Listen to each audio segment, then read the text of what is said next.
আজকের দিনটা না খুব একটা স্পেশাল দিন আমাদের জন্য বা আমাদের বাড়ির সবার জন্য। আজকে আমার একটা মাত্র দাদার বিয়ে। হ্যাঁ, আমার যেই দাদা যাকে আমি ছোটোবেলা থেকে ভাইফোঁটা বলো রাখি বলো সব দিয়ে আসছি, সেই দাদার আজকে বিয়ে। আর তারপর আমরা আজকে সকালবেলা থেকে ওদের বাড়িতে যাইনি, তো আমরা একেবারে মসলন্দপুরে বাস আসাতে এসছি আর আমাদের বাবান বাসে উঠেই ঘুমিয়ে পড়েছে। তো আমরা বিয়ে বাড়িতে গিয়ে দেখি যে দাদা অলরেডি বিয়েতে বসে গেছে। আর আমরা অনেক সকাল সকাল গেছিলাম, কারণ 5:30টায় বিয়ের লগ্ন ছিল, আমরা 6টায় ঢুকেছি, দাদা তার আগে ঢুকে গেছে।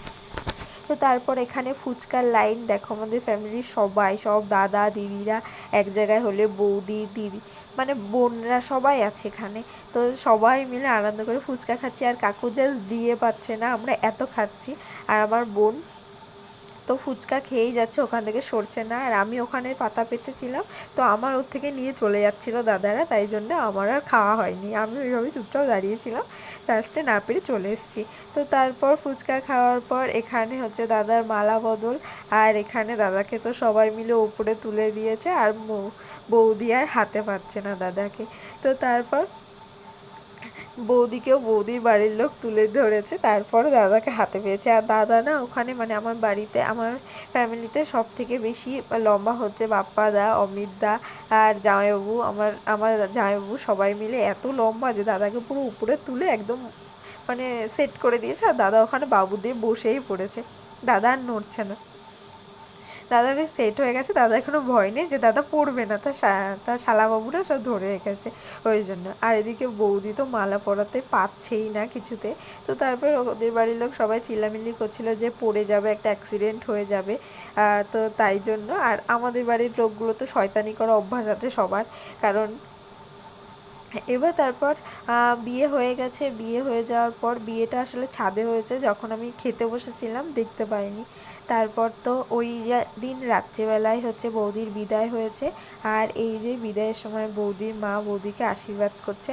আর বৌদির অনেকগুলো না ছোট ছোট বোন আছে, দেখো পিছনে বসে বসে সবাই কাঁদছে। আর আমি আমার দিদির বিয়ের কথা ভাবছিলাম, আমার দিদির বিয়ের দিনকে আমি কী কান্না করেছি, কত কষ্ট হয়েছে। তো তারপর আমরা ওই রাত্রিরে ডাইরেক্ট বৌদিকে নিয়ে সোজা বাসে করে বাড়ি চলে এসেছি। বৌদি গাড়িতে এসেছে, আমরা বাসে এসেছি। তো তারপর আর ক্লিপ নেওয়া হয়নি, অনেক ক্লান্ত ছিলাম আমরা।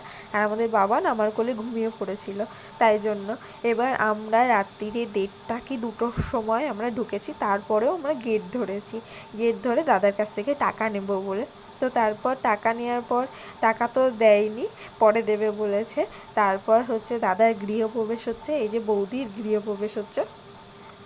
তারপর এত সব রিচুয়ালস সব কিছু পালন করে তারপর আমরা ফ্রেশ হয়েছি। ফ্রেশ হয়ে উপরে গেছি সবাই মিলে, যে ওপরে যাব। বিয়েতে তো সারাদিন অনেক ধকল গেছে সবার, অনেক আনন্দও করেছি। আর তারপরে বাসে এতটা জার্নি, মানে মসলন্দপুর থেকে চারঘাট থেকে আবার কলকাতা, বিরাটি মানে বিশাল একটা ধকল। তো তারপরেও আমরা বাসরাত জাগবো বলে ফ্রেশ ও সবাই মিলে এসছি ঘরে, আর দেখি যার বিয়ে সেই ঘুমিয়ে পড়েছে। হ্যাঁ, তো তারপর আমরাও ওই খাটের পরে সবাই মিলে একসাথে শুয়ে পড়েছিলাম একটুখানি গল্প করে। আর যার সময় একটা ইনসিডেন্ট ঘটেছিল, যা যা হয়েছিল সেটা নিয়ে আলোচনা হচ্ছিল আর কি।